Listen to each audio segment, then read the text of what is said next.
हाँ तो बच्चों, मैं अमितेंद्र पटेल ईपीएस क्लासेस में आप सभी का स्वागत करते हैं और ईपीएस क्लासेस से जुड़ने के लिए आप सभी लोगों को धन्यवाद।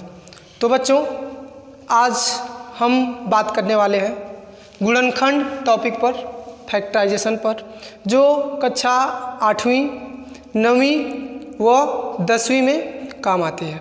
तो बच्चों, गुणनखंड समझना, पढ़ना और लगाना बिल्कुल ही आसान है। जैसा कि आपने थंबनेल पे देखा कि इस तरह से आप कभी नहीं पढ़े होंगे, तो वाकई में आप लोग इससे पहले इस तरह के कभी नहीं पढ़े होंगे।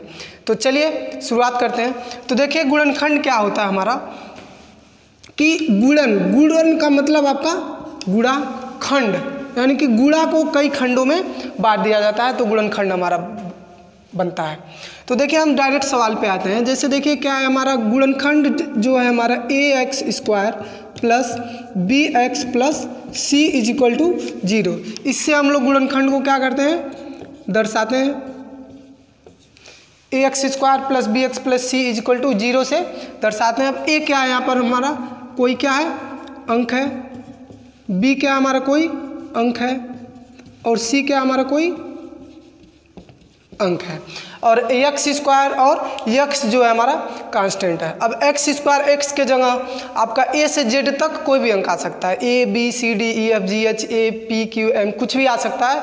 तो देखिए क्या है, जैसे यहाँ हम स्टार्ट करते हैं पहला numerical x² plus 10x plus 16 equal to 0, ये हमारा पहला न्यूमेरिकल। तो देखिए ऐसे गुणनखंड आपका बना होगा। सबसे पहले x² लिखते हैं हम, after then x and after then एक कोई अंक होगा। तो देखिए इसमें क्या हम लोग करते हैं, अब देखिए इसके आगे हम लोग 1 लिख सकते हैं, यानी 1 का गुणा x में होगा तो उसमें कोई परिवर्तन नहीं आएगा, नहीं भी है तो कोई दिक्कत नहीं है। अब देखिए इस 16 जो है हमारा, इस 16 को मल्टीप्लाई करने पे यानी कि गुणा करने पे हमारा क्या आना चाहिए, 16 आना चाहिए। और दोनों जगह प्लस है तो ऐड करने पे हमारा यानी कि प्लस करने पे क्या आना चाहिए, 10 आना चाहिए। तो बस यही आपको थोड़ा सा दिमाग लगाना है कि गुणा करने पे, मल्टीप्लाई करने पे 16 आए और ऐड करने पे 10 आए। तो देखिए 16 का क्या होगा हमारा, 8 दूना 16, यानी कि 8 2 जा 16 हो गया आपका, और 8 और 2 को हम लोग जोड़ेंगे तो क्या हो जाएगा, 10 हो जाएगा। बस इतना ही हमको सोचना होता है, सेट करना होता है। तो देखिए इसको वैसे ही उतार देंगे, वैसे कि वैसे ही सेम टू सेम उतार देंगे x²। और यहाँ आपका 10x है तो 10x के जगह हमारा क्या हो जाएगा, 8x प्लस 2x हम लोग लिखेंगे। 10x के जगह 8x और 2x, 8x और 2x मिलके आपका 10x हो जाएगा। अब 16 को भी हम लोग उसी तरह से उतार देंगे, 16 इक्वल टू 0 हो जाएगा हमारा। अब देखिए अब 2 पेयर बन गया ना, यानी कि इन दोनों को एक साथ और इन दोनों को एक साथ हम लोग लेंगे, 4 हो गया। अब देखिए इन दोनों में कॉमन क्या है, उभयनिष्ठ क्या है। तो देखिए क्या, यहाँ x भी है, यहाँ भी x है, तो x क्या करेंगे हम लोग बाहर निकाल लेंगे, यानी कि कॉमन ले लेंगे। और यहाँ x 2 है तो 1 बाहर निकालिए तो क्या बचा, 1 x हमारा यहाँ अंदर बच जाएगा कोष्टक में। कॉमन लेते समय हम कोष्टक जरूर लगाएंगे। तो फिर यहाँ देखिए हम लोग इस x को निकाल चुके हैं, तो यहाँ बस क्या बचेगा, 8 बचेगा सिर्फ। फिर देखिए इन दोनों को एक साथ लेना है, तो यहाँ क्या दिख रहा है, x तो है नहीं 16 के पास, 2 है, क्योंकि 2 8 16, तो यहाँ 2 निकालेंगे हम लोग, तो यहाँ क्या बचेगा, सिर्फ और सिर्फ x बच जाएगा, और 2 8 16, यहाँ क्या बच जाएगा, 8 बच जाएगा हमारा। अब देखिए यहाँ क्या थोड़ी सी ध्यान देने वाली बात है कि जब तक कोष्टक की वैल्यू बराबर नहीं आएगी तब तक आपका सवाल सही नहीं माना जाएगा। यानी कि इसके बराबर इस कोष्टक को दोनों एक जैसा आए, दोनों बराबर आए, तो इन दोनों को हम लोग एक बार लिखते हैं x प्लस 8, यानी कि एक बार लिखेंगे।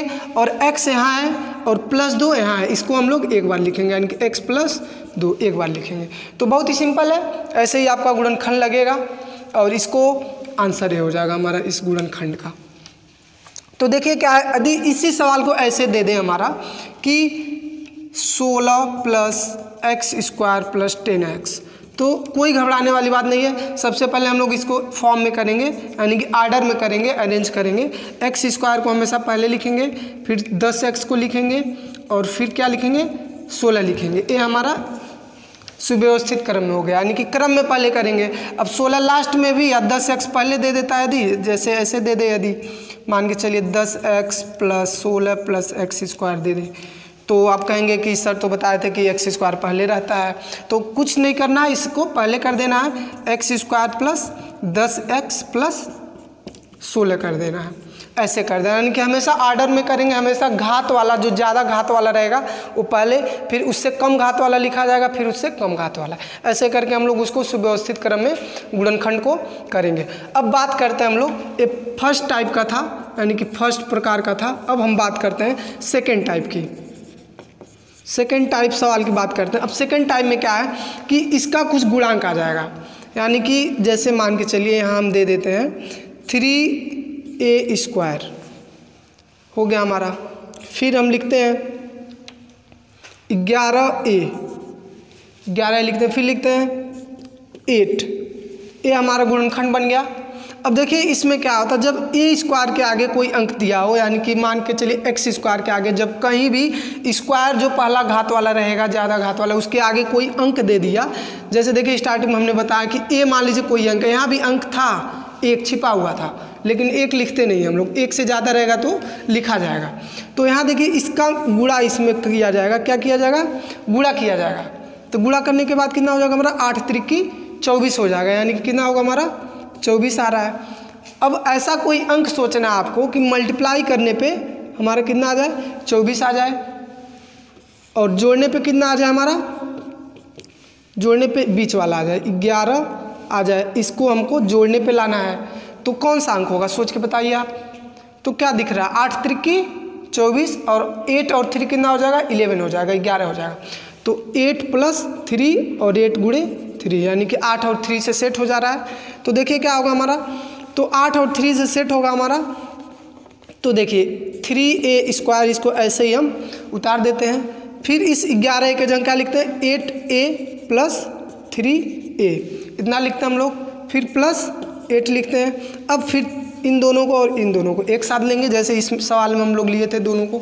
अब इन दोनों में से देखना है कि ऐसा कौन सा अंक दोनों में है, या ऐसा कौन सा सब। तो a दिख रहा है, 3 से 8 कटेगा नहीं, 3 दूनी 6 और 3 त्रिका 9 हो जाएगा, तो 8 आना चाहिए, तो 8 कटेगा नहीं, तो a कॉमन ले लिया जाएगा, तो a निकाला जाएगा यहाँ, तो 3 बचा हमारा, और एक a बाहर निकाल लिया जाएगा, तो एक a हमारा बच जाएगा, 3a बच जाएगा यहाँ।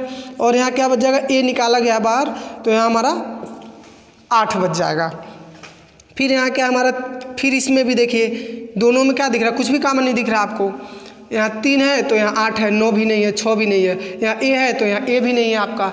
इन दोनों में आपको कुछ कॉमन नहीं दिख रहा है। तो जहाँ आपको कुछ भी कॉमन न दिखे, यानी कि दोनों में कुछ भी न दिखे, तो हम लोग 1 ले लेते हैं। क्या ले लेते हैं, 1 कॉमन ले लेते हैं, क्योंकि 1 का गुणा परिवर्तन नहीं होता है। तो 1 ले लिया जाएगा, तो यहाँ 3a ही बचेगा और यहाँ 8 बचेगा। यानी कि देखिए अब यहाँ a भी आपका बराबर आ गया और ये भी बराबर आ गया, यानी कि सवाल क्या हमारा सही है। तो जो बराबर आ रहेगा उसको हम लोग एक बार लिख लेंगे, 3a + 8 लिख लेंगे, और a + 1 एक बार लिख लेंगे, जो बचा हुआ हमारा रहेगा। इतना हमारा क्या हो जाएगा, गुणनखंड का आंसर हो जाएगा। तो गुणनखंड बहुत ही सिंपल है, बहुत ही आसान है, और इसका मैं भाग 1 है, बेसिक चीज़ जो मैंने बताई है। अब इसका भाग 2 भी मैं आप लोगों के बीच लाऊंगा। तो भाग 2 को पढ़ने से पहले हम जान लेते हैं कि कोफिशिएंट क्या होता है, गुणांक क्या होता है। तो देखिए, क्योंकि आगे सवालों में काम आने वाला है गुणांक, तो यहाँ मैं कुछ चीज़ों को डिफाइन कर देता हूँ। गुणांक को देखिए क्या होता है हमारा, इसको बोलते हैं हम लोग कोएफिशिएंट बोलते हैं इसको। तो देखिए गुणांक हमारा जानना जरूरी है।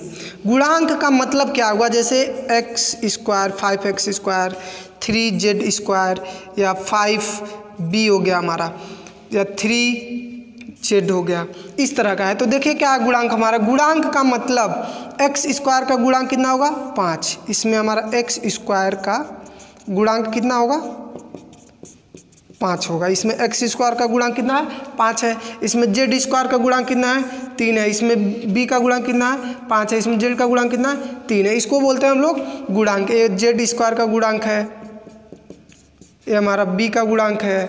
अब इसमें देखिए उभयनिष्ठ गुणनखंड क्या होता है आपका,